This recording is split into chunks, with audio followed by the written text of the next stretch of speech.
Yes, guys, everything bite-sized here, back with another true crime reaction video.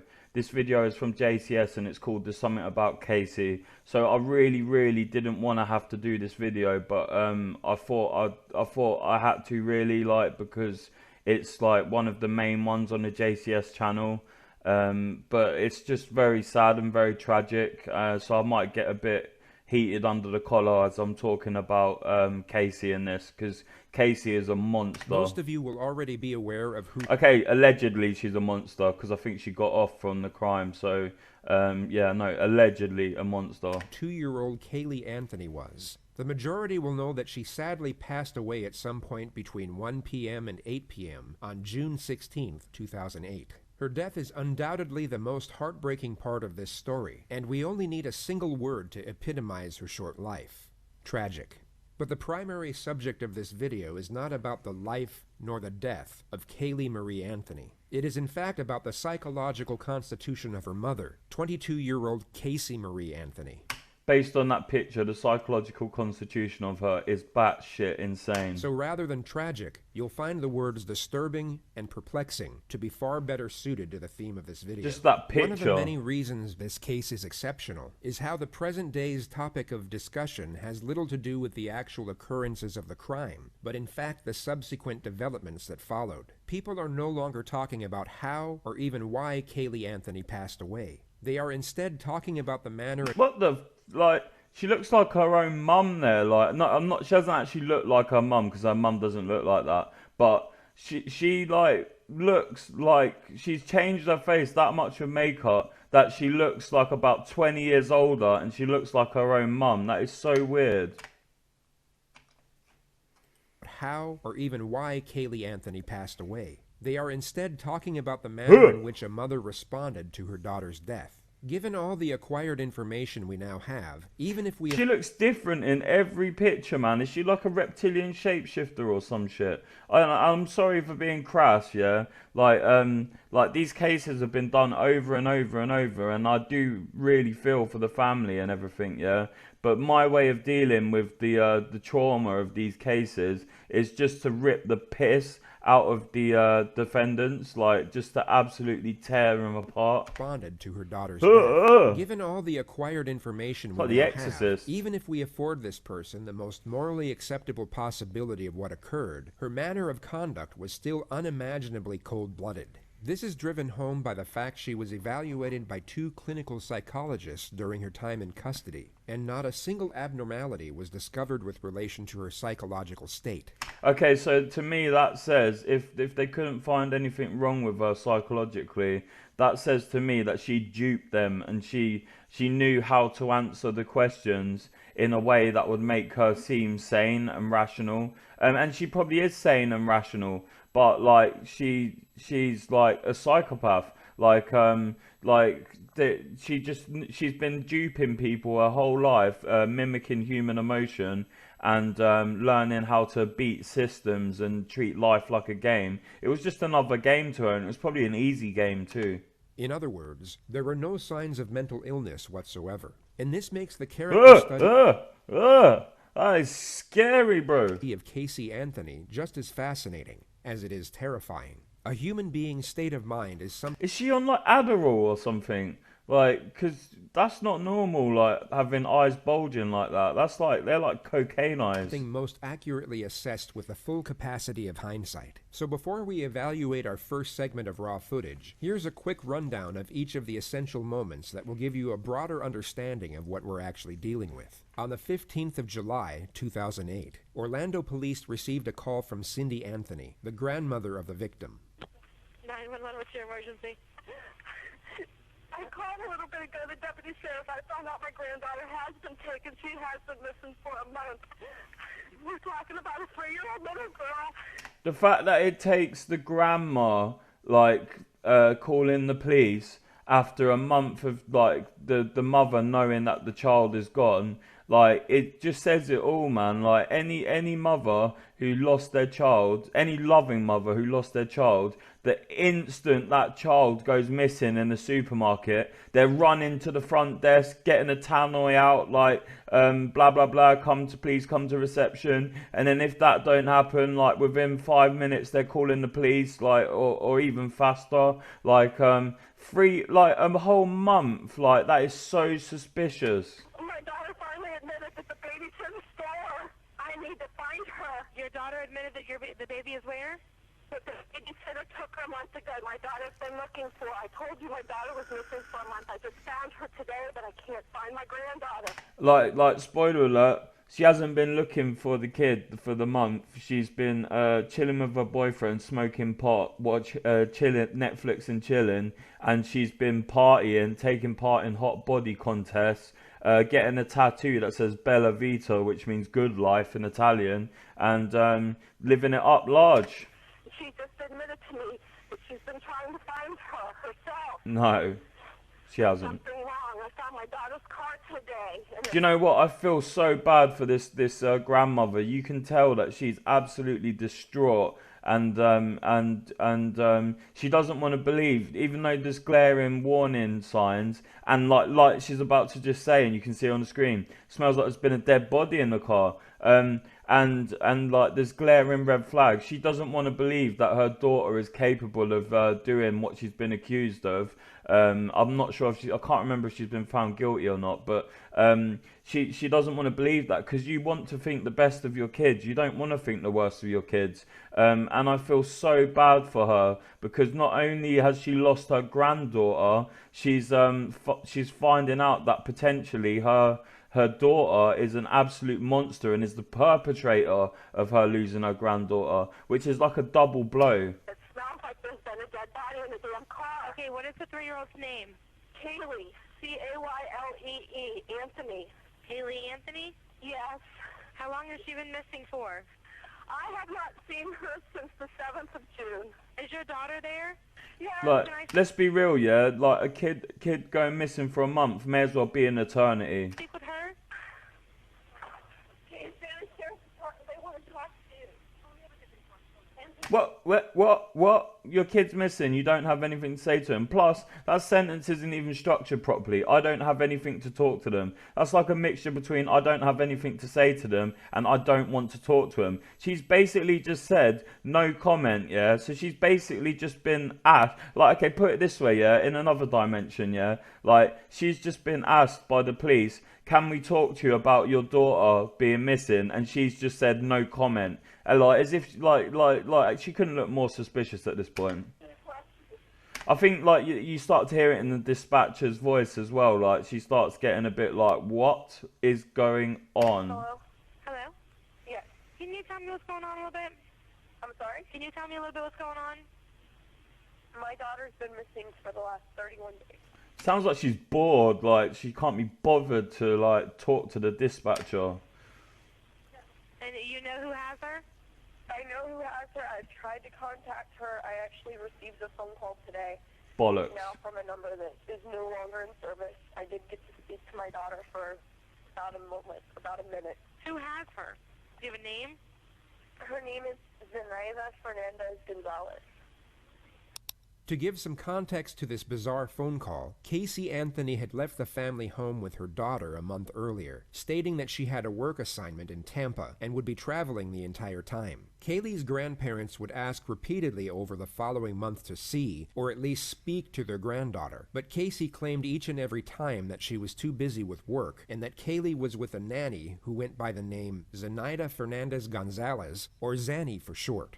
You gotta give it to her, like, that's a creative name. Like, it's not just like she's come up with some like average sounding name. She's come up with like almost like a preposterous, I don't know, like a far-fetched name, which makes it actually sound more believable. Like, if anything, doesn't sound like a made-up name. July 15th, exactly 6 weeks after Kaylee was last seen by her grandparents, George Anthony received a phone call that the family car was at the impound lot. This immediately alerted suspicion, as it was the same car Casey had supposedly been traveling with for work. Suspicion turned into panic once they picked up the vehicle, and George discovered a strong odor emanating from the trunk, one that he recognized from his years as a police officer, and found comparable to that of human decomposition. Through contacting one of Casey's friends, her parents managed to track her down at her boyfriend's house in Orlando, where they were found smoking marijuana and watching TV. You know, your daughter's missing, so you just kick back with your boyfriend, smoke some weed, Netflix and chill, you know, the usual When deal. inquired over the whereabouts of her daughter, Casey stated that she had been kidnapped 31 days before by the supposed babysitter. It was at that moment Cindy Anthony called 911. Okay, look, let's just say, like, she was genuinely looking for her daughter, yeah? You wouldn't be kicking back, I know how much mothers are close to their daughters, yeah? Like, it's meant to be it's meant to be the strongest bond, like, in the world, like, between a mother and her daughter, yeah? If their daughter goes missing, like, every waking minute of that parent, well, she'd call the police for a start, but let's just forget that for a minute. Every waking minute, they would be doing something in an effort to find their daughter. Every waking minute, calling news agencies, trying to get like her picture on there, searching the street, reaching out to people. I'm not sure, but you'd be doing like everything you could for as long as you could until you found out that either she was dead or you found her. You know, like you wouldn't be kicking back like a month later, like with your boyfriend, Netflix and chilling and smoking weed. 911, what's your emergency? Who has her? Do you have a name?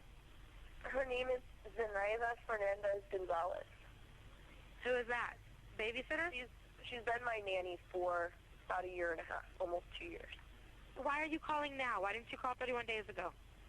I've been looking for her and have gone through other resources to try to find her, which was stupid. I think the officers are here. Yeah. She sounds like bored, like she can't be bothered to deal with them. And you'll notice as she goes on, she sounds very convincing in what she's saying. If it weren't for the absurdity of what she was saying and the benefit of hindsight, she sounds pretty believable. You can tell she's been lying her whole life, and she's a seasoned pro at it. But the things she's saying are ridiculous and they don't make sense. But she somehow even manages to make the ridiculousness sound believable because of her like easygoing tone and speed of response and her delivery. Like she can tell she's been bullshitting her entire life. Officers are there? Yes. Now let's indulge in the world of fantasy for just a moment and pretend all of what Casey had just stated was true. She had indeed been working, and her daughter was in fact kidnapped by the babysitter a month earlier. The immediate premise most would gather would be that Casey had no regard for her daughter whatsoever. In the 911 call, there was no urgency nor concern in her voice, and rather than her volunteering information, which most parents would do in a frantic manner, it had to be acquired by the dispatcher through repeated inquisition. All you have to do is compare Casey's dialogue to that of her mother's in the same phone call. Absolutely. One was indifferent, while the other was distraught. Police would have picked up on Whoa, that's a duping smile there. Can you see the smirk, yeah?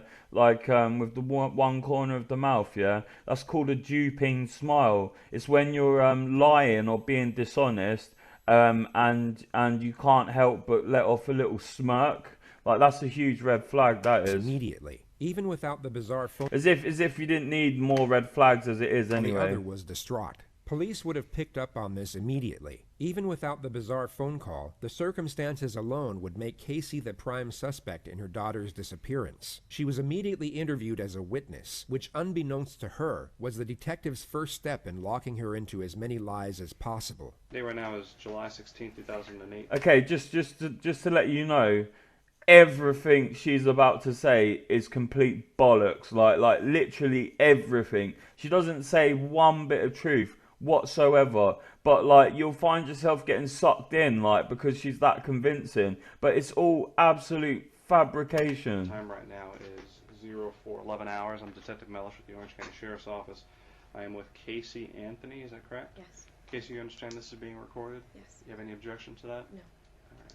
Casey, I got called here in reference to a missing child. You took Casey to a babysitter's house. Yes. And who was this babysitter? Her name is Zenaida Fernandez Gonzalez. Okay. How long had you known Zenaida? Almost 4 years. It'll be 4 years Christmas this year. And where did you meet her? Who did you meet her through? A mutual friend. His name is Jeffrey Michael Hopkins. I met him at Nickelodeon at Universal, and I met her through him. She was his son's nanny at the time. Does Jeffrey still work at Universal? No, he does not. How long has it been since he left? About 9-10 months, give or take. He moved up to North Carolina for a short time and moved down to Jacksonville within the last 3 months. All of these details she's adding, like she's coming up with off the top of her head. How would you characterize your relationship with Miss Anthony? More or less acquaintances, Weren't very good friends? not very good friends. Did you ever work at Universal Studios? I did. When did you work at Universal Studios? Approximately 2002. How long did you work there for? 1 year. Did you ever work there at the same time that Casey Anthony worked there? I don't think so. You don't recall ever seeing her there? Never. Did you ever introduce Casey Anthony to a woman by the name of Zenaida Gonzalez? I did not. Did you ever use Zenaida Gonzalez as a nanny? No, sir. Do you have any children? No, sir. Wow. Have you lived in the Orlando area consistently since 2002? Yes, sir. Have you ever lived in Jacksonville? No, sir. Have you ever lived in North Carolina? No, sir. Did you see Casey Anthony in the month of June of 2008? No, sir. When was the last time you spoke with him? About a week and a half ago. Do you know a telephone number for him? I can find a number for him. I don't know a number offhand. No, I do not. So you met Zenaida through Jeffrey Hopkins I did. and his son Zach Hopkins, I guess. Zenaida used to watch over Zach. Yes. And when did she start watching over your child? It's been within the last year and a half, 2 years that she started watching Kaylee. How would you normally drop off, or how would you normally do the exchange with your child and Zenaida? Would you drop the child off? Would she meet you somewhere? I would usually drop her off. For a few months, we would go over to Jeff's house. He lived over in Avalon Park. And you would go to Jeff's house, why? To drop off Kaylee. That's where Zenaida would go to watch both of the kids. Okay. It was in a nice centralized area.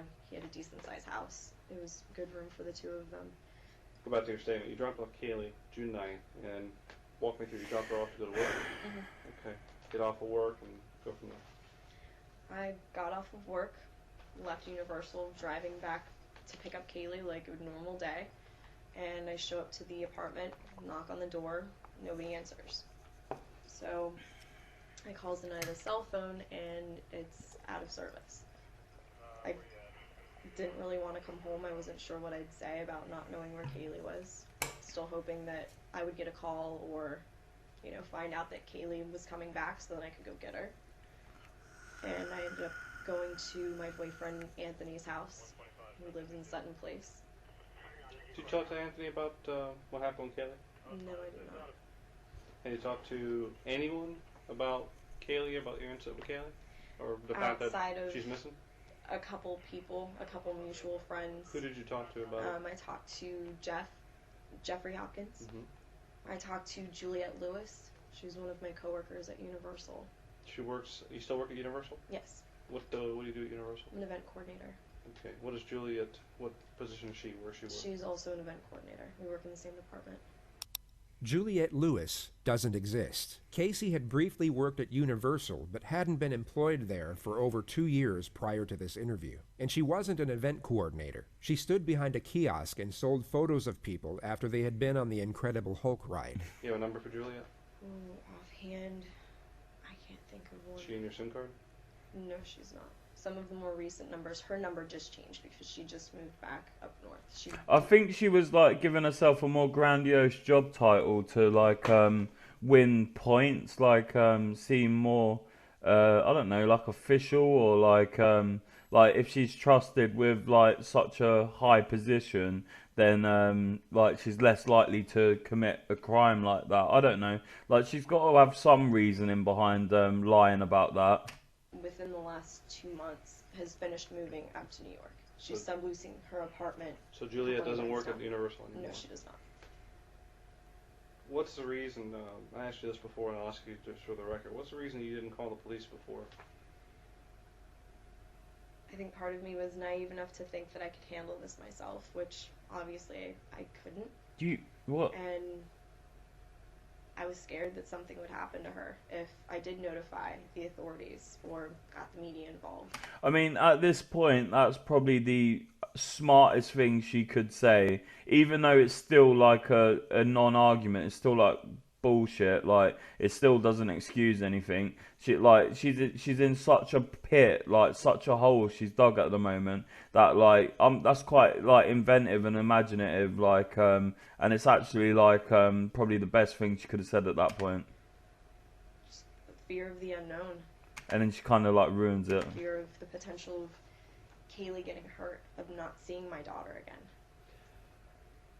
I asked you this at the onset and asked you before we went on tape, and I'll ask you again just to make sure we're clear.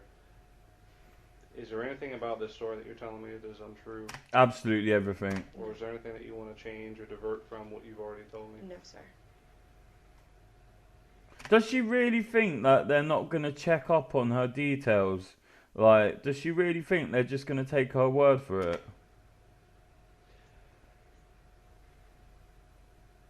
Did you cause any injury to your child, Kaylee? No, sir. Did you hurt Kaylee or leave her somewhere and you're No. worried that if we find that out that people are going to look at you a wrong way? No, sir. And you're telling me that Zenaida took your child without your permission and hasn't returned her? The last person that I've seen with my daughter, yes. Is she Puerto Rican? Is she Dominican? Is she white? She's mixed. She's black and Puerto Rican.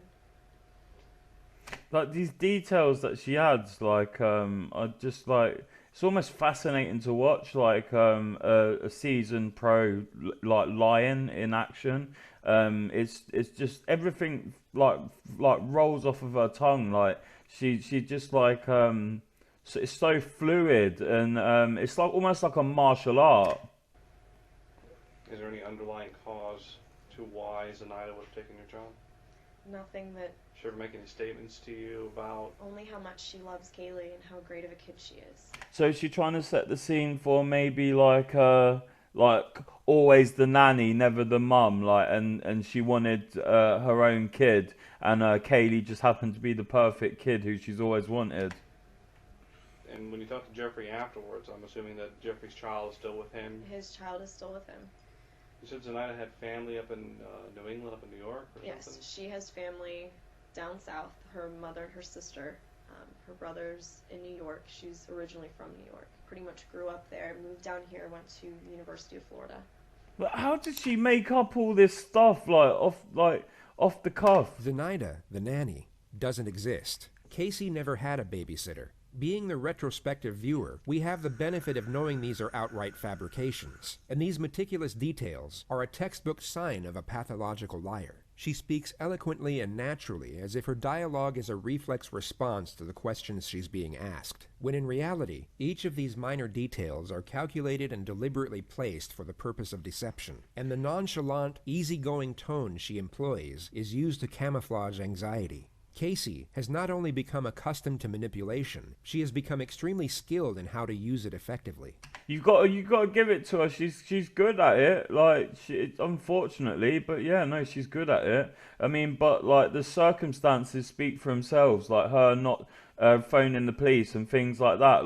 The circumstances speak for themselves. So no matter how eloquent and well put together what she says is, she's not getting out of this. But she's giving it a fucking good try. It takes us to the concept of nurture and how it most likely had a significant impact on her current circumstances. If we go through what we know about Casey's domestic history, there are numerous occasions where she had gotten away with things that most would not, simply due to the fact that she was able to continuously lie without conscience. A prime example could be when she was 18 years old and stopped attending class midway through her senior year. She literally skipped the entire... Look, she's a reptilian shapeshifter because she looks different in every single picture. She looks like a different person. She either looks like her sister, her own mum, her own cousin, her own nan. Like, what the hell? Years old and stopped attending class midway through her senior year. She literally skipped the entire second half of her final year to go hang out with her older boyfriend.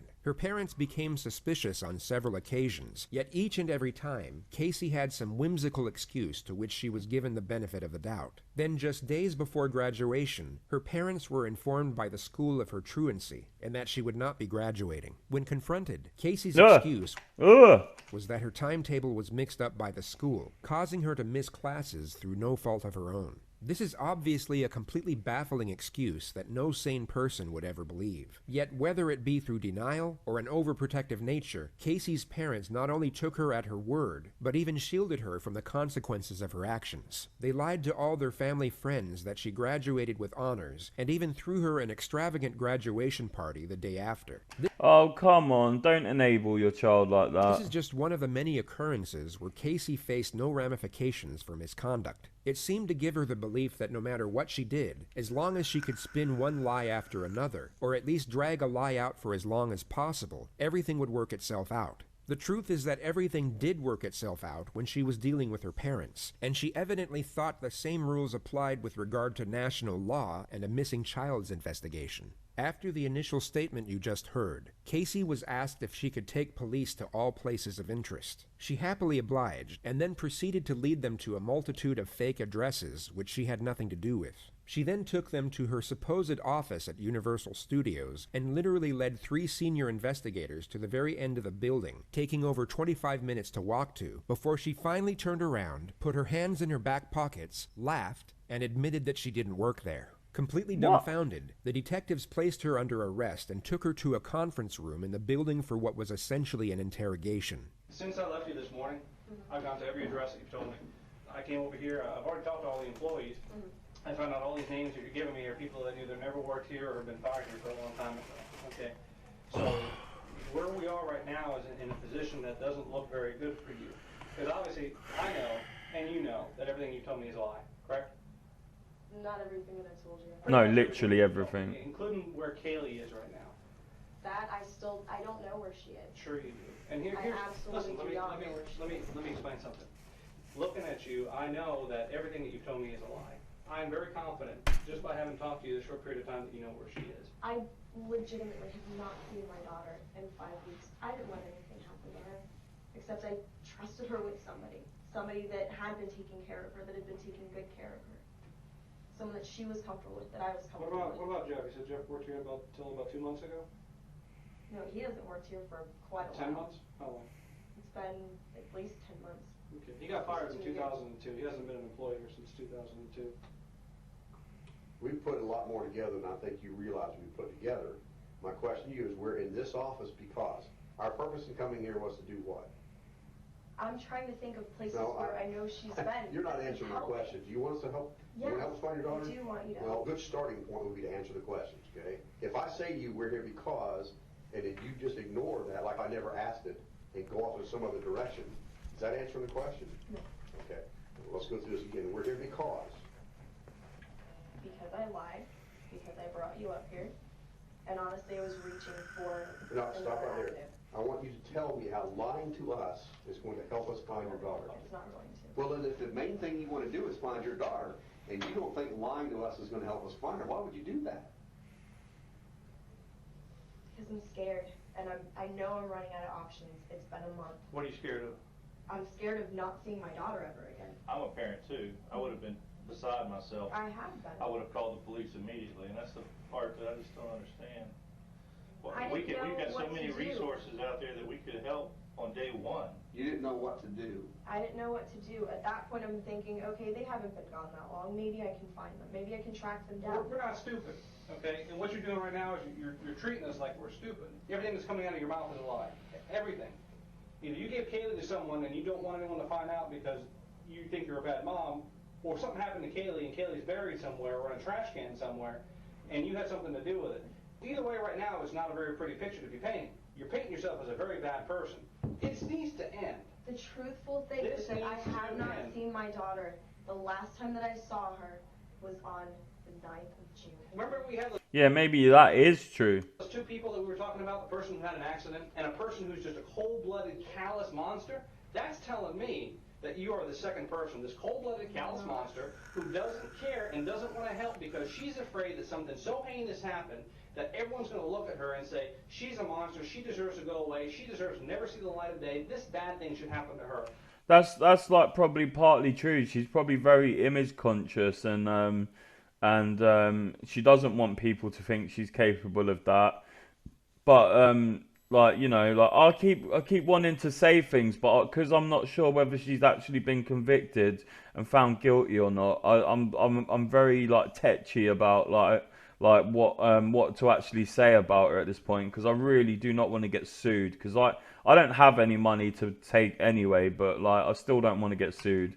I don't want to believe that right now, but you're giving me no choice. Tell us what happened to Kaylee. Tell us what happened to Kaylee. I dropped off Kaylee. And that's the last time that I've seen her. I dropped her off. Where did you drop her off? I dropped her off at that apartment. No, you didn't. That's exactly No, where I you dropped didn't. her off. Did you just think that one day she's just going to show up at your house? No, I sat around yesterday trying to figure out what to do. I'm glad that I ended up seeing my mom, that all of that stuff happened. It happened for a reason, because You're glad you saw your mom. You could have saw your mom 5 weeks ago and said, Mom, I don't know I what... saw my mom's reaction right off the bat, and it would have been the same from the get-go. What? So wait a minute, you're more afraid of your mom's reaction than you are if you ever see your daughter again? You know, I'm absolutely petrified. Absolutely petrified. I know my mom will never forgive me. I'm never going to forgive myself. Is it that there's some other thing more important in your life right now, that you just weren't really focused on what you were saying when you told us? So Yeah, the Netflix and chill. you kind of just accidentally told us you had an office here and we needed to be here, or did you purposely mislead us? Which of those two is it? I purposely misled Okay, so you purposely misled us. This was all in an attempt to help find your daughter, right? That makes sense to you, correct? in a backwards sort of way. In a backwards sort of way. Okay, yeah, this is pretty backwards.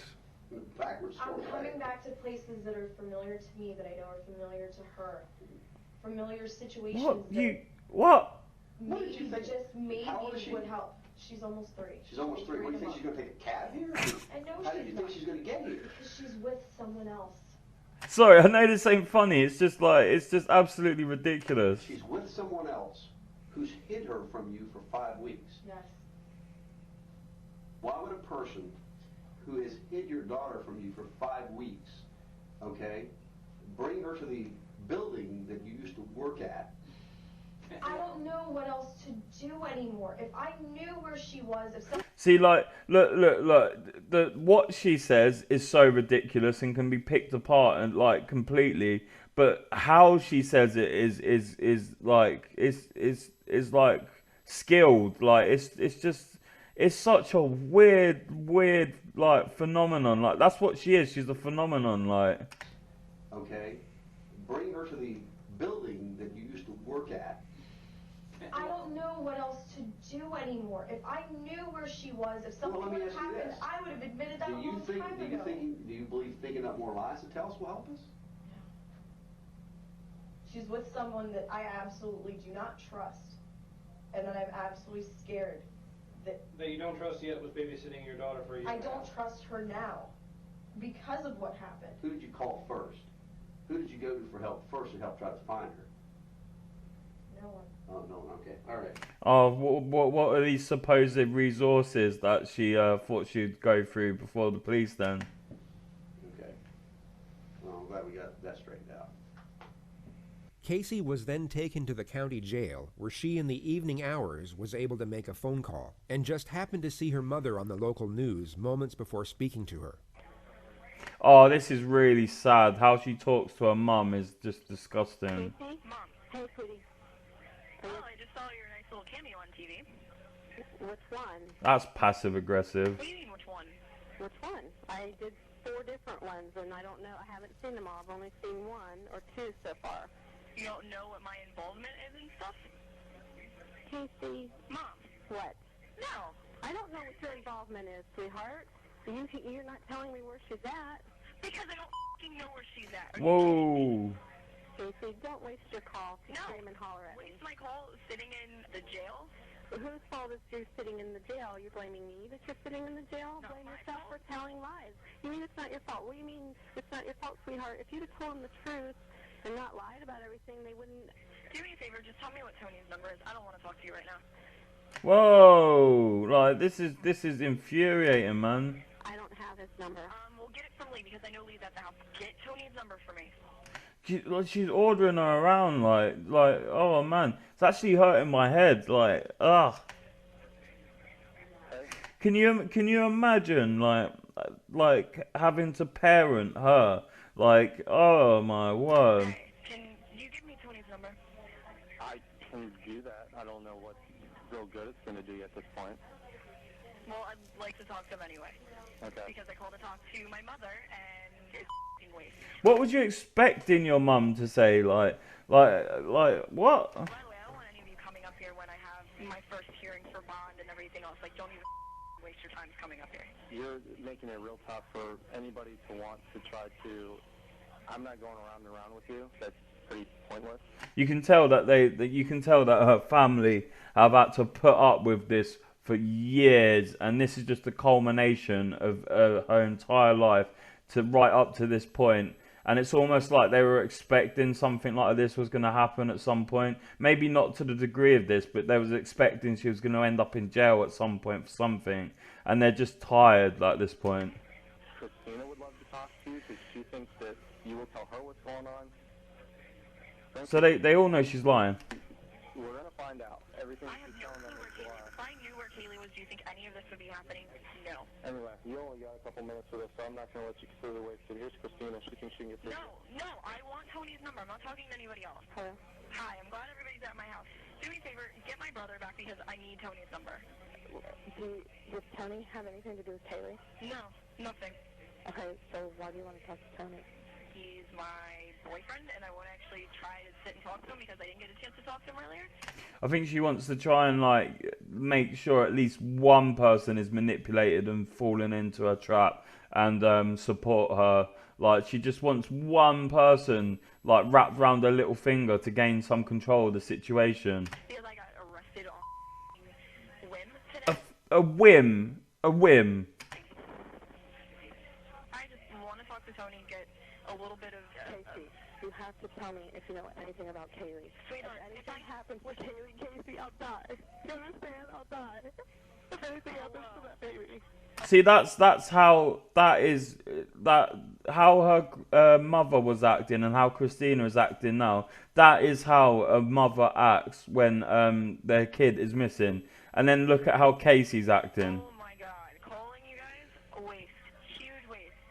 Casey appeared in the court the next morning and was initially denied bail by the judge. He cited his reason as her undeniable disregard for the welfare of her own child. She was kept in protective custody, and it would be 9 days until she received her first visit from her parents.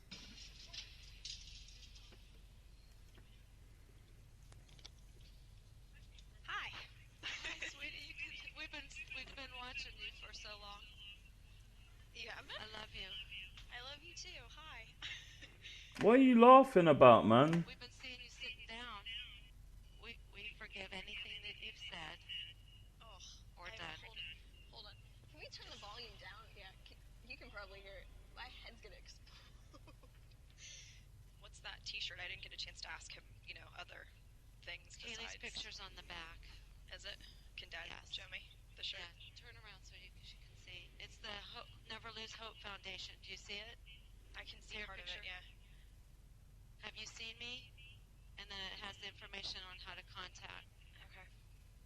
Casey, you don't realize that the whole United States is looking for our Kaylee. I know that, Mom. Her cover's going to be on People magazine in a few days. Okay.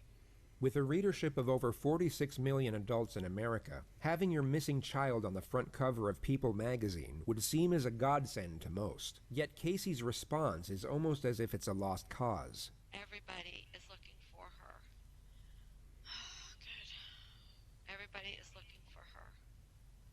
Are we going to be able to find her, do you think? I hope we can, Mom. Now, I didn't get a chance to ask Lee. Can you look up a little bit more?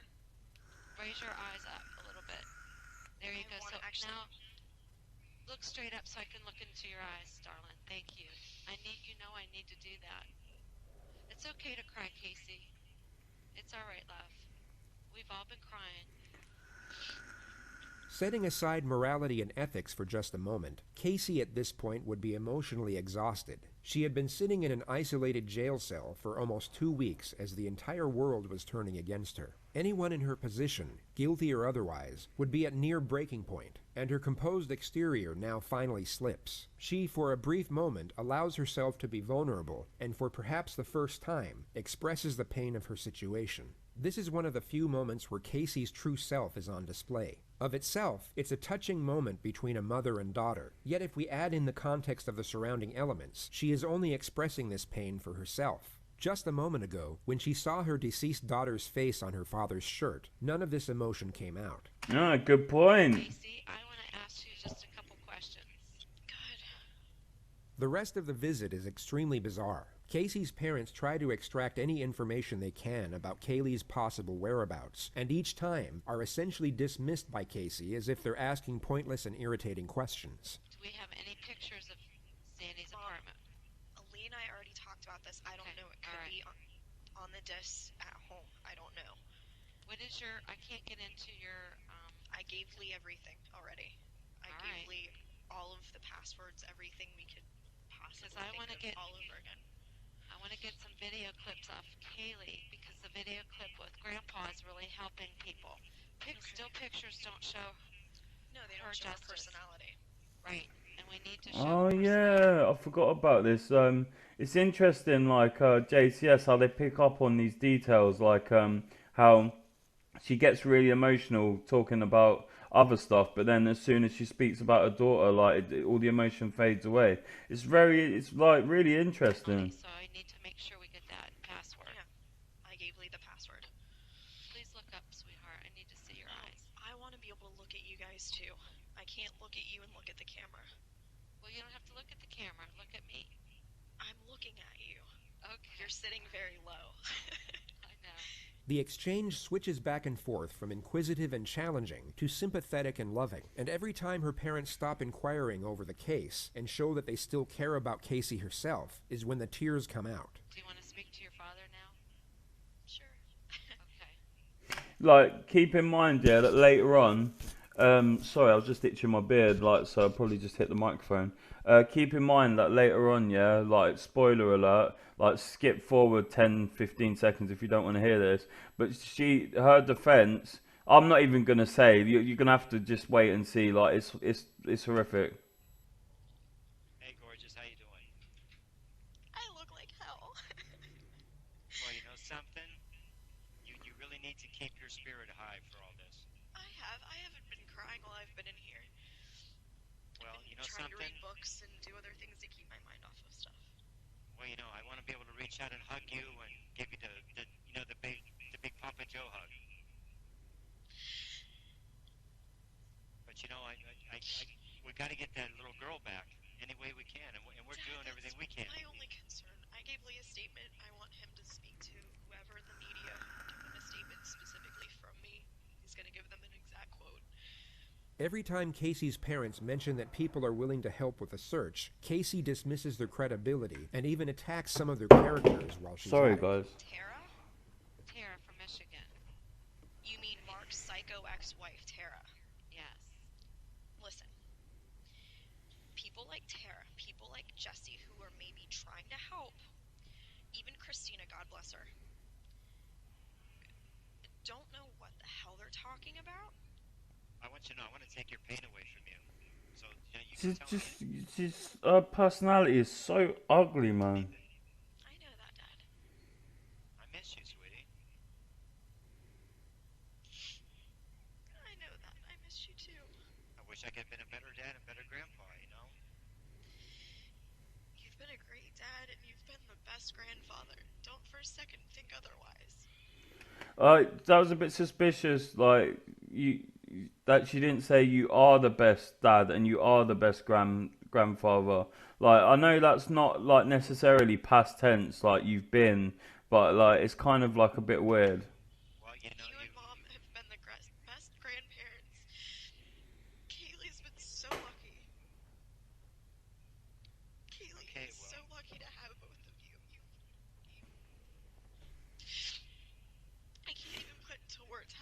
am that she's had both of you. And that she still has both of you. Yeah, that's very suspicious in my opinion. You know, it goes without saying, you know, that our house is empty without both of you there. It's empty. All the little things that we took for granted, we miss them so much. That's exactly how I feel. All your little things and all her little things, it hurts. We're not there. Mom and I are just going through the motions, you know? I ate coleslaw today. Tell them I ate coleslaw. No one cares. Well, you're probably eating a lot of things you never used to eat before because when you're hungry, you'll eat. I hated bologna. I've been eating bologna and cheese on occasion. No one cares. Grits. I don't do grits. No one cares. It's terrible. No, it's terrible that you no, I'm not gonna say you did anything. It's terrible that your daughter's missing, mate. Well, you know what? You're gonna eat what's in front of you.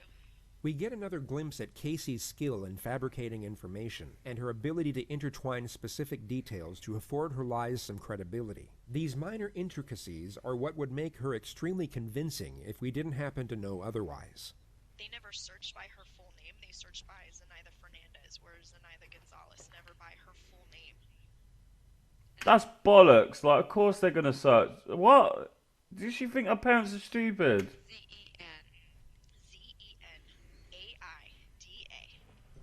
I don't think she has a middle name. There was never a middle name on anything that I remember seeing. And I know she went by both last names. She always has. Since she was younger, since her mom remarried. So Flores Gonzalez, you don't know what her stepdad. Fernandez Gonzalez. But you don't know what Fernandez Gonzalez. I think her dad's first name is Victor. Her stepdad, or that could be her real dad, but I remember her saying Victor. Victor and Gloria were her parents. Victor and Gloria are her parents, but they're separated or divorced.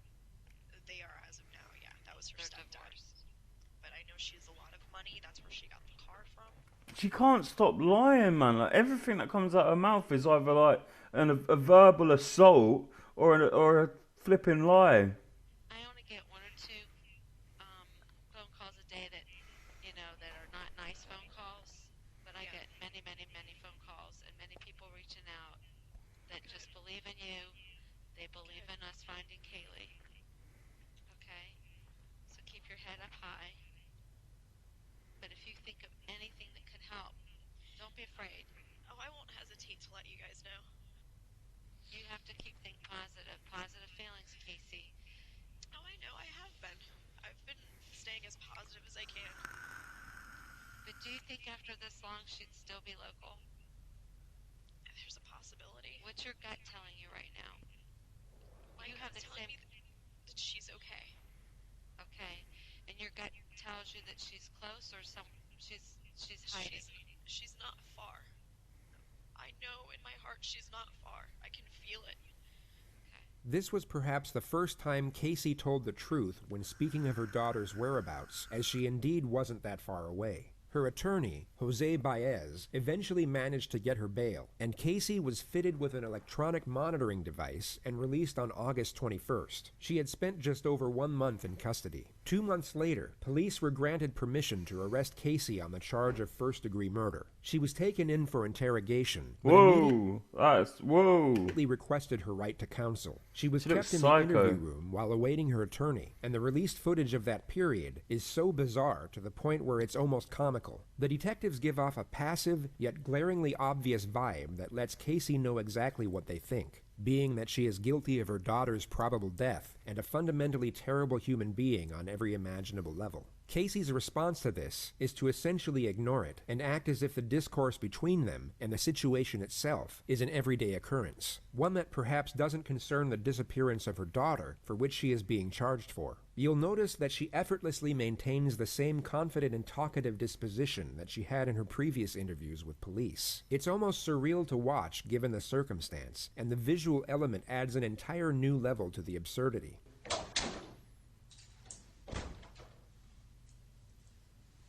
The first segment of footage shows the arresting officer waiting with Casey for the lead investigator to arrive. He initiates the conversation by bringing up the subject of Casey's parents. He asserts that he's worried about them, but the actual message he's putting across is that he essentially knows Casey is guilty and that she isn't fooling anyone. It's an indirect yet obvious accusation. I was afraid that some of what I said to them probably offended them because I told them that if I find out something that you don't want to hear, I'm going to tell you anyway. Well, Just honestly, because- they'll respect that. That's just, the type of people that they are in the same way. I know they are. It was never my intention to piss anybody in your family off. Yeah. I'm not in it to get a conviction. I get nothing out of it. I get zero. Exactly. You have a job you're trying to do. I've found a few, and I've not found a few, and it sucks both ways. Yeah, I agree. She doesn't even know what he's saying. She isn't even giving him a chance to finish. She's just agreeing with everything he's saying and sort of like, I don't know, like she's just, it's just annoying. It is what it is. Where I get sideways with people tends to be when attorneys get involved. I've heard most people say that. They don't like attorneys very much. I have many family members that are attorneys. I have no problems with attorneys. What I have problems with are, at some point, we have to set aside the rules and we have to find kids. And you know what? Back in the day, they would have just beaten her with a phone book until she admitted the truth. And like some parts of me wish that like we kept some of the old values. So be it. That's why I told you in the car. If you tell me anything now, I'll get up and say, yep, I heard it, and she'd already invoked it. We can't use any of it. That's just the way it is. That's all that matters to me. Yeah. The detective here has essentially just asked Casey for the information he knows she has about her missing child. Rather than retaliate and refute the blatant accusation, Casey continues with her sharp responses of accordance as if to say she agrees and knows exactly where the detective is coming from. Yet although she apparently agrees, she offers no information or follow-up dialogue thereafter. It's so incredibly awkward, yet equally intriguing to watch. And, when we did another case that I was involved in, they lost a confession. And I sat there and I looked right at the guys that we worked with. I said, that's not what's important. Who cares? Yeah. We found her.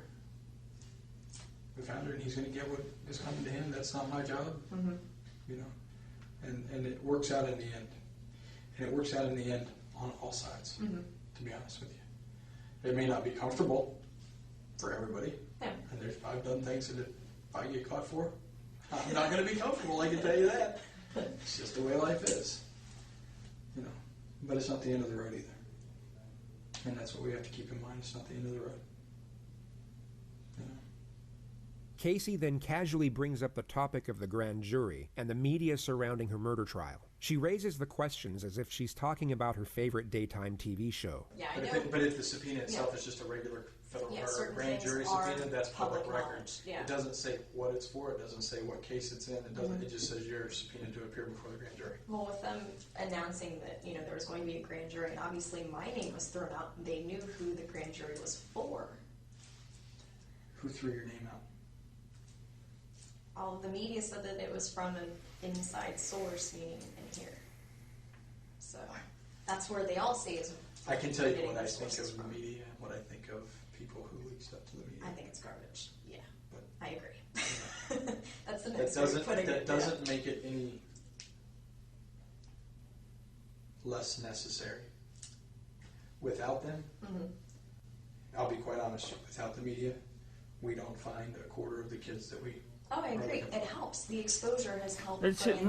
She just keeps like contradicting herself, like thinking he's saying one thing, agreeing to that. Then he corrects her and says, "No, I was saying this," and then she goes, "Yeah." Like, and then it goes on and on and on and on. And for my daughter. But at the same time, what it creates is it creates a monster that otherwise isn't necessary. Exactly. The tips are what the tips are. If it was a local media only. It would be much easier to work. Yeah. When you make it the national media, then you come up with... You get the Nancy Graces. You get the tips also that come from Hawaii that say, I saw Kaylee. Oh, really? Okay, let me call Now, Hawaii ones and let me from send them out. Georgia Let me do and that. ones that are a little bit closer Those in are what I range. consider local, because Yeah. the local It's in stations close are going to range. cover that. Yeah. That's contiguous to the state of Florida. It's not. When people are only getting their information from the Nancy Graces or from Globe magazine. Or What are you People going on or, about? stuff like that. Are you kidding me? You're not going to break bad, right? All right. We're going to call him on my cell phone. Okay. I know this is. Oh, yeah, that's not good. Pull it back there. Just slide your hand out. No, I I'll go get it. honestly can't. So they're a little tight. Thanks for entertaining us. Just slide your Way to hands go, out. Corporal Edwards. Actually, if I could, I would have done that for you. Do you know that time, Baez's but- phone number off the top of your head? No, I do not. How can we get the cell number or his number? I know his office number. What is that? 407. I've identified myself. You know why you're in custody. Yes. And you signed this. You want your attorney present. Yes. Hey, it's Casey. I'm with Corporal Edwards. I remember the last name, sorry. I'm at the Sheriff's Department if you'd like to come down and meet with us. Thank you. Yes. And to answer your other question, from that picture, I cut my hair. It was really short even last year. I just started growing it back out this year, so. Guessed about that. Okay. It's been a long day. Yeah, it's been. How was my dad this morning? He had a hard time. Yeah. Honestly. I only saw from the media and got a chance to hear him talking to my mom. I spoke to him last night and this morning for just a quick second before he left, so. Yeah, I talked to him this morning for a little bit. He was with Mark, and he was really struggling. I mean, I could imagine he was having a hard time.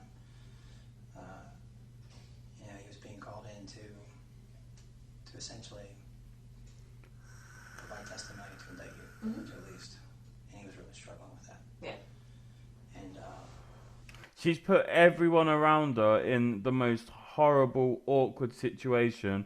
Not to mention what she's supposedly done, allegedly. But like, she's just through her lies alone. Like, she's the resources she's wasting, the people's time she's wasting, the emotions she's like crushing.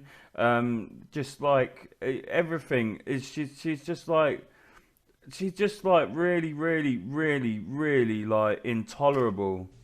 I felt bad for him, I'll be honest with you. I truly did. Well, I even told him last night. I know he was subpoenaed, and under the law, he had to answer whatever questions were asked him, and I told him to do what he had to do. Imagine you were Casey, but void of any wrongdoing whatsoever. Your daughter was kidnapped 5 weeks ago, and now a detective who thinks you're the culprit is relaying the agonizing moments of your father providing information for your arrest. No matter how stoic or self-controlled your nature, you would most likely be in tears or completely enraged at the overwhelming unjustness of the situation. Good point, Kazumi. I keep calling him Kazumi in my videos, like the guy from JCS, like one of the guys. There's True Crime Loser as well. He's like another guy, and I think they might have someone else on board editing the videos. But I'm gonna call him Kazumi, yeah, like, cause like I don't know what is actual how to pronounce it, but like, yeah, no, good point, sir. You anxious about today at all? I have been. I mean, this is something honestly we've been preparing for from the beginning, just because of words that were directly spoken from Yuri Malich and also from... Like, that is such a good point. You would be absolutely furious if you were innocent and in her situation. You would have no patience. You'd be, like, aggravated. You'd be bursting out crying. You'd be all over the place. Sergeant Allen. They were saying that this is what they were planning on doing from the very beginning. From that. She just sounds like she's discussing politics casually with a friend, or, like, discussing the flipping weather. I mean, this is something honestly we've been preparing for from the beginning, just because of words that were directly spoken from Yuri Malich and also from Sergeant Allen. They were saying that this is what they were planning on doing from the very beginning, from that first day. So they wrote me off within the first couple hours. That was the only time they ever made any effort to try to talk to me one-on-one. And No, it was kind of difficult. that was kind of difficult considering. Well, considering, obviously, in light of everything that's going on and the fact that you've been arrested for other things, makes it a little more difficult to sit down and even It's not that we haven't wanted to. Yeah. But I do have counsel, and that's something that, you know, my attorney's always been a phone call away. Has your attorney ever told you that we would like to speak to you? And we had agreed, him and I together, that we would all sit down together, him and I, and you guys, and, you know, we'd entertain whatever questions you have. And there is no possible way that a defense attorney would actually sit down and, as Casey states, entertain any question the police have for them. Yet if we weren't paying close attention, we would take her at her word due to the eloquence of her dialogue and not realize everything she's saying is complete nonsense. I actually thought that we made it pretty clear that, you know, we wanted to talk to you. I mean, obviously, we can't come to you and ask you. Yeah, but, understandably. You know, I thought that you were aware that if you wanted to talk to anybody, that all you got to do is simply ask. Yeah, well, I know it goes both ways on that, and I guess it would have needed to come from me. I should have been the one to, I guess, come forward with it. But, you know, we did open up that door to law enforcement before. When Sergeant Allen was making a big deal saying, well, we want to talk to her. When can we talk to her? And he's saying, well, the door's open. What? I don't believe he ever told us the door was open. What's fascinating is how instinctive and confident her assertions are. In any other circumstance, or even without the knowledge we have now, you would have no reason not to believe everything she's saying. I've heard the words come out of his mouth, even myself, directed to other people that maybe You are full of the it. message or took it a different way. So I don't know. I think the lack of communication has put people in. Okay, now I'm starting to see how her parents fell for all of her nonsense. Like, because one, you don't want to think that your kid is lying to you, and you don't want to think the worst of them. And two, she's very convincing in her dialogue. So, like, she's been playing her parents her whole life, and she's been treating life like a game and playing everyone around her. It's just detectives aren't stupid, and the absurdity of the situation and what she's saying, it like outweighs like how convincing her dialogue is. And obviously, we've got hindsight as well. Opposite corners when everybody has the same goal is to find Kaylee. We all still feel, I as a mom, I know in my gut there's the feeling as a parent, you know certain things about your child, you can feel that connection. And I still have that feeling, that presence. I know that she's alive. Whether you have a bucket load of evidence downstairs that contradicts that and says otherwise, or all you have is speculation, or nothing at all. I mean, we have more than speculation. As every tip and that's every something that I lead told followed her up on. directly. Yeah. That we have more than speculation. We have a lot, or else we wouldn't be to this point. A lot.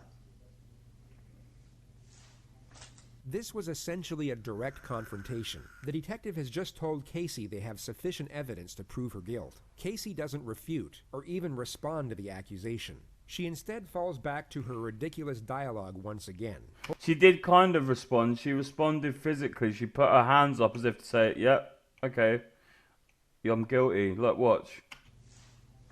This was essentially that was almost like a sign of defeat. A direct confrontation. The detective has just told Casey they have sufficient evidence to prove her guilt. Casey doesn't refute or even respond to the accusation. She instead falls back to her ridiculous dialogue once again, hoping the confidence in her voice will mask the absurdity of what she's actually saying. Well, I said the same thing to them, that, you know, they said that we're at the end of a hallway, and I'm thinking we're at the end of a hallway and there's two doors. Which door are we going to go through? Or I guess this is, you know, we're What are at this you on point, about? And we are at this point. the final step is which door is walked through. We are well beyond where we were before. I mean, those issues are gone, okay?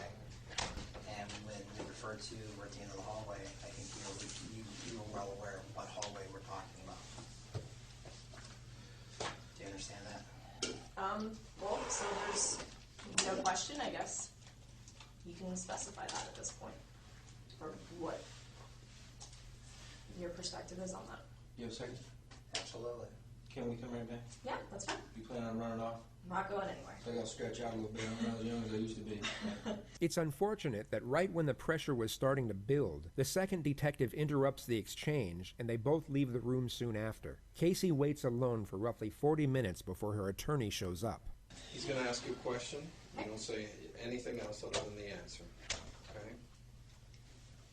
Casey, based on our conversation today, and I read you that form, basically just the same thing I said to Mr. Baez over the phone. If there's been numerous requests for opportunities to speak with us and come to a resolution here. And that's why we brought you here instead of the jail. Correct? Yes. Okay. Now, based on your request for us to call him and bring him here, he's here. So what we're going to try to do is give you a few minutes somewhere that's not recorded. No secrets, I told you. This room's recorded. I have to be able to approach my chain and explain why. The detective now guilefully takes Casey up on her previous offer, where she insisted they were willing to sit down with police and answer questions. But first, I need you to tell him, in your own words, if you will, that you'd like to take the opportunity to deal with us like you've made that request in the past. So, is that something you want to tell him? I told him the same thing we talked about before, that we would entertain any questions that they have. We would listen and discuss it, and if we have something to respond, we'll respond. Okay, do you want to speak to me in private? Yes. So we can clarify this? Yes. It would come as no surprise that no conference was to be had. Casey was instead taken to the county jail, where she would remain for 2.5 years awaiting trial. Once this footage was released to the public domain, the consensus was that Casey at best was a cold-hearted mother, and at worst, a hideous, despicable murderer. But what's curious is that although these opinions may be accurate, they came from a completely misguided notion, being that her behavior in the footage was entirely genuine. Casey was in all likelihood being completely fake this entire time. So you might be curious as to why a person would actually fake such a poised temperament, when it would be far more fitting to fake sadness and despair. We all have aspects to ourselves that are ungenuine to a certain degree. How we act at a business dinner won't be the way we are at home with our close friends or family. The more comfortable the setting, the more we can be ourselves. Those educated on Casey's past would assert that she was rarely sad, rarely angry, but always this bubbly and agreeable personality. Is it just me? She looked really stoned there. Like, look at pictures before, how wide her eyes are open, and there she's like chonged out. The more we can be ourselves. Those educated on Casey's past would assert that she was rarely sad, rarely angry, but always this bubbly and agreeable personality, even when it didn't suit the situation. Sounds she like was a one of psycho. those people where something just seemed off, but you couldn't quite put your finger on it. The evidence put forward suggests that Casey was fake in every single setting and with every single person all of the time. A trait that might go unnoticed in everyday life, yet would clearly stand out when shown under the microscope of a criminal case study. Casey had become so accustomed to this fraudulent way of being that it even came as a natural behavior to her in the extraordinary setting we see here. And the assertion is that because Casey knew just how well she could fabricate this character, she thought she could use it to mask her anxiety, and thus conceal guilty behavior. Casey, in all likelihood, had little to no regard for her daughter. That's not even an argument anymore. But her true temperament here would likely be far more apprehensive due to the concern over her own welfare. Every time the detective insinuated an accusation, Casey kept the same tone, same demeanor, and same confident, lighthearted disposition. If you took her out of this interrogative setting and placed her in the mall with her friends, it would seem completely normal. She would be faking her personality in both environments, yet we are only able to realize it in one. This type of mindset is linked to sociopathy. Whatever the situation or circumstance, they need to have an advantage over you. So how do they do this? They lie, and also calculate how they are going to feel and react to a certain situation before it occurs. The entirety of her focus was on making herself look good rather than being worried about the actual quality of her character. Casey, in a nutshell, was an inauthentic person, long before she ever gave birth to her ill-fated daughter. And her skill at deception alongside her manufactured personality is arguably the most terrifying part of this entire case. On December 11th, 2008, just under 5 months since she was reported missing, Kaylee's skeletal remains were discovered in a swamp less than a mile away from the Anthony household. She was wrapped in a Winnie the Pooh blanket and then placed in a canvas laundry bag. Duct tape was discovered around the nose and mouth area of the skull, and her death was ruled a homicide. Prosecutors in the case then announced they would be seeking the death penalty. There were a multitude of discoveries made in the lead-up to the trial, and many believed it to be an open and shut case due to the damnatory nature of the evidence. On the last day Kaylee was seen alive by anyone other than her mother, and the day many believed she was murdered, Casey Anthony made the following internet searches.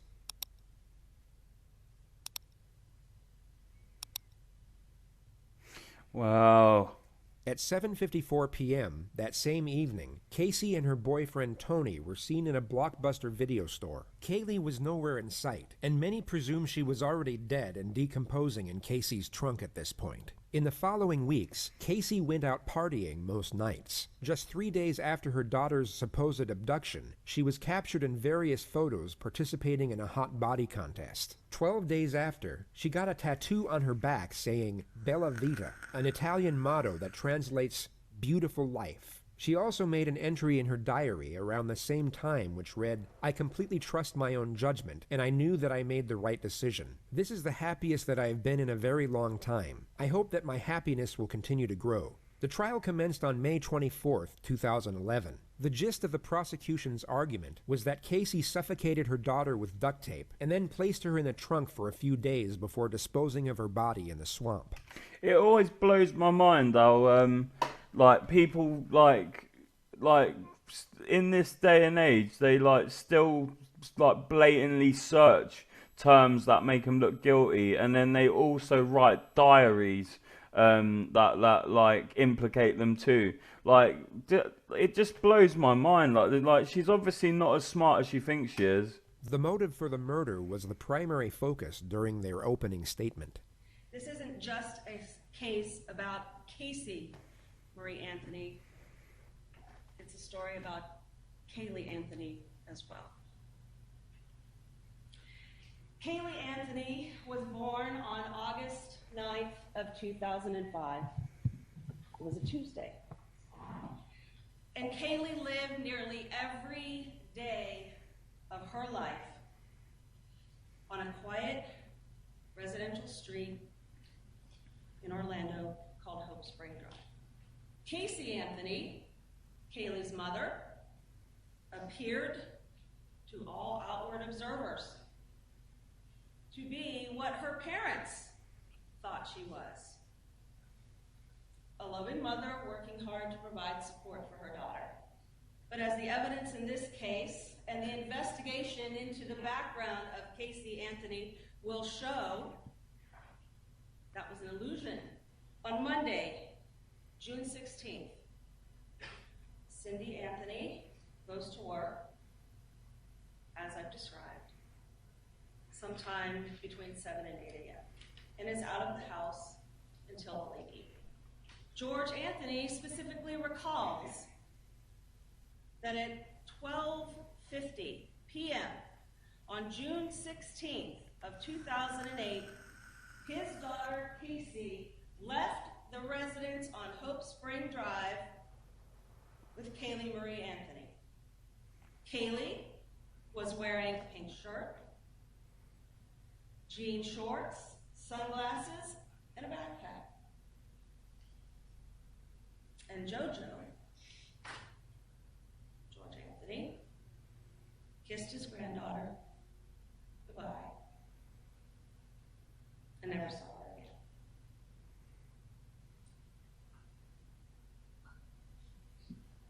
again. In fact, no one but Casey Anthony ever saw Kaylee Marie Anthony alive again.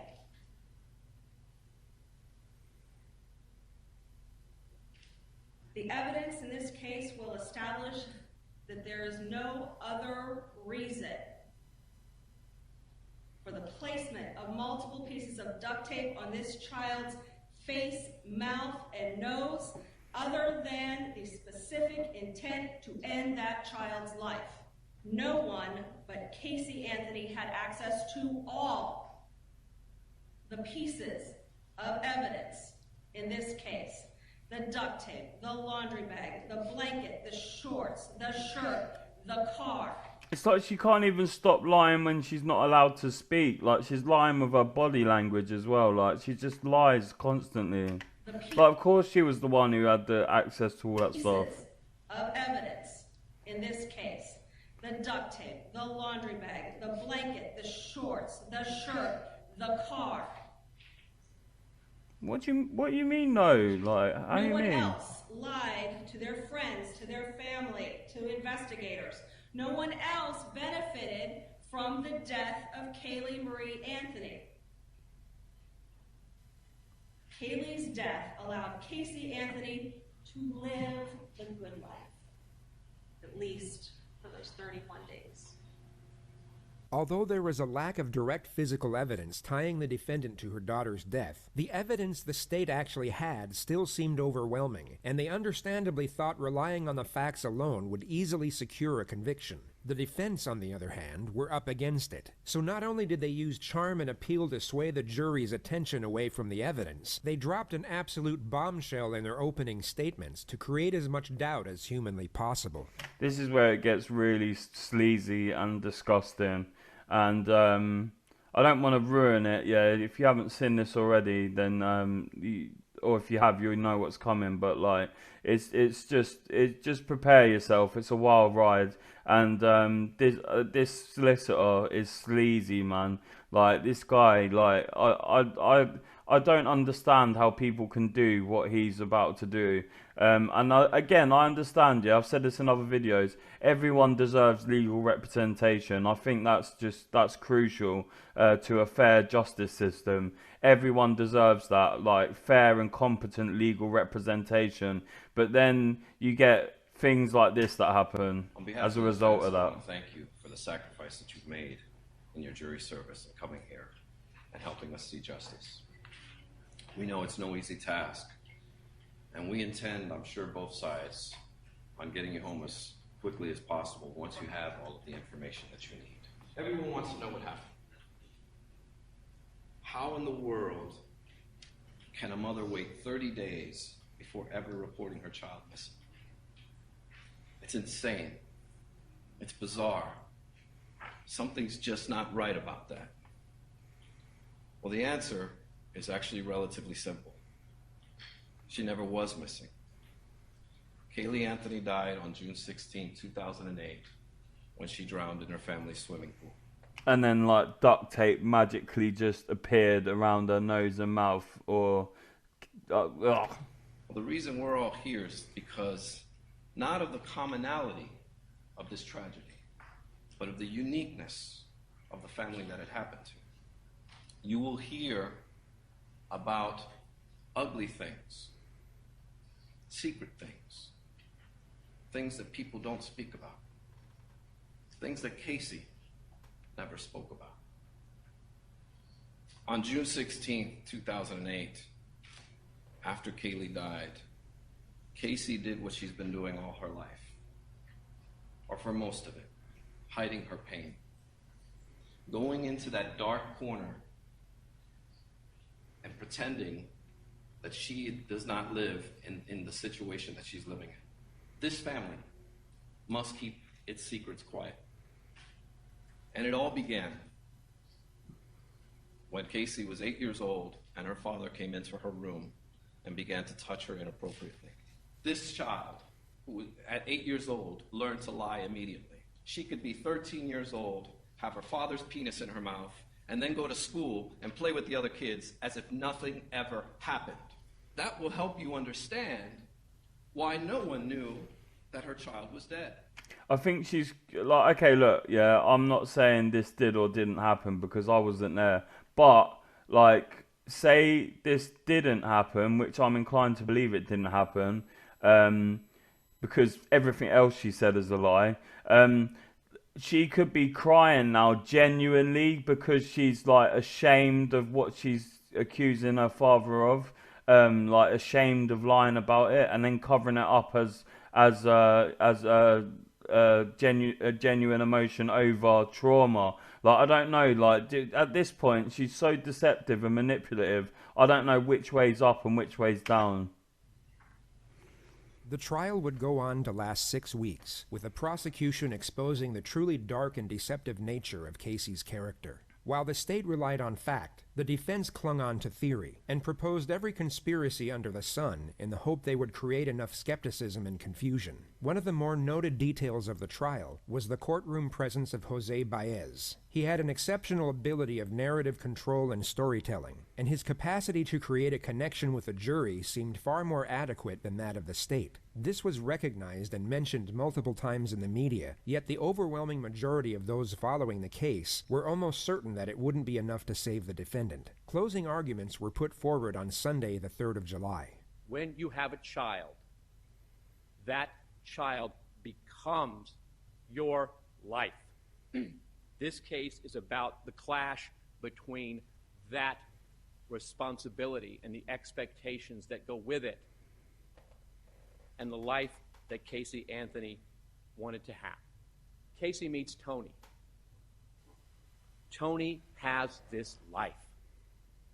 He's free. He's a club promoter. He's out there at night with the loud music and dancing, and it's a great, free life. So she has a choice. A life tethered to a child, or a life free to be 22. And as hard as it is for anyone to imagine, she had to choose between sacrificing two things. The first was her dreams and the life she wanted. And the second was her child. And we submit to you the evidence in this case shows that the choice she made was her child. Here we are at the end of our journey.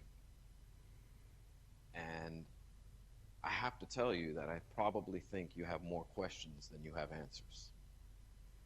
And if you recall at opening statements, the final thing that I told you, at the end of the day, when everything is said and done, the one question will never be answered. The key question in this case will never be answered. It can never be proven. And that is, how did Kaylee die? I'm going to start with my biggest fear. I'm going to tell you right up front what I fear may happen in this case. And I want to talk to you about it and explain why I feel that way. This case deals with so much emotion. I know that there were times where every single person in here felt something deep down inside. Your rules of deliberation, what the law is that this case must not be decided for or against anyone because you feel sorry for anyone or are angry at anyone. You'll notice that Mr. Baez locks the jury's focus on this while subtly concealing this. He presents the argument that the prosecution has purposely got the jury emotionally invested in the case in the hope it would push them towards a guilty verdict. Yet in this exact same statement, he himself is getting them emotionally invested for the exact opposite reason. Wow. While refuting the prosecution's supposed attempt to entice anger, he subtly attempts to evoke empathy. Say what you want about this attorney and the ethics of his conduct, but what you are about to witness is expertly done, and what many believe to be what saved Casey Anthony's life. And that's because, obviously, we want you to base your verdict on the evidence, not on emotion. And it's my biggest fear because it's such a difficult thing. She looks, that typographer, if that's what they're called, I probably just butchered that. She looks like she's like disgusted by this attorney. On emotion. And it's my biggest fear because it's such a difficult thing for you to push aside. Kaylee Anthony was a beautiful, sweet, innocent child who died far too soon. There's no doubt about it, and that is not disputed by anyone. But to parade her up here, to invoke your emotion, would be improper. It's improper under the law, and it's improper as to the rules of your deliberation. He went on for a great length of time talking about this beautiful child. Not on his evidence, not on the evidence that was presented before you. It was to set up the emotion for what was to come. And that is exactly how this case was presented. They didn't come right out the gate and show you the evidence. They gave you 2 weeks of testimony that was completely irrelevant and served only one purpose, and that was to paint Casey Anthony as a slut, as a party girl, as a girl who lies, and has absolutely nothing to do with how Kaylee died. And this prosecution was geared in such a manner that it was deliberate, it was methodical, it was thorough, and it was detailed. Mr. Baez then focuses on the fact that the state has the burden of proof, and thereafter continues to intertwine the two essential features of his argument, empathy and doubt. Don't speculate. Don't guess. It has to be proven to you beyond and to the exclusion of every reasonable doubt. If you don't know what happened, it wasn't proven. We don't want you to tell us what you think happened. We want you to tell us what was proven happened. And that's the difference here. Because you know what? We can go on and speculate all day long as to the different theories that were posed before you, as to the different possibilities. But the truth of the matter is it must be what was proven. There are no mysteries to solve here. There should be no mystery before you right now. If you have questions, then it was not proven. And that's as simple as it goes. Now, back to what I was saying with their initial setup, the way the case was presented, the first couple of weeks. You see, the strategy behind that is if you hate her, if you think she's a lying, no-good slut, then you'll start to look at this evidence in a different light. You'll start to, oh, wait a minute. Maybe I'm seeing something that's not there. And start to actually discriminate against her rather than give her the standard that is afforded to each and every citizen in our country. And that is that the state, that the government come in here and prove their case beyond and to the exclusion of every reasonable doubt. But you can get away with that if we can get a jury to hate her. But you're here to fulfill an oath. You've labored tremendously over this journey. And we're going to ask you to render a verdict of not guilty on these charges because they simply were not proven. And they're simply not true. For the 9th Judicial Circuit in and for Orange County, Florida. Oh dear. State of Florida versus Casey Marie Anthony. As to case number 2008 CF 15606-0.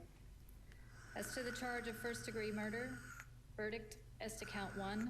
We, the jury, find the defendant not guilty, so say we all, dated at Orlando, Orange County, Florida, on this 5th day of July, 2011, signed foreperson. Oh dear. As to the charge of aggravated child abuse, verdict as to count 2. We, the jury, find the defendant not guilty, so say we all, dated at Orlando, Orange County, Florida, this 5th day of July, 2011, signed foreperson. As to the charge of aggravated manslaughter of a child, verdict as to count 3. We, the jury, find the defendant not guilty.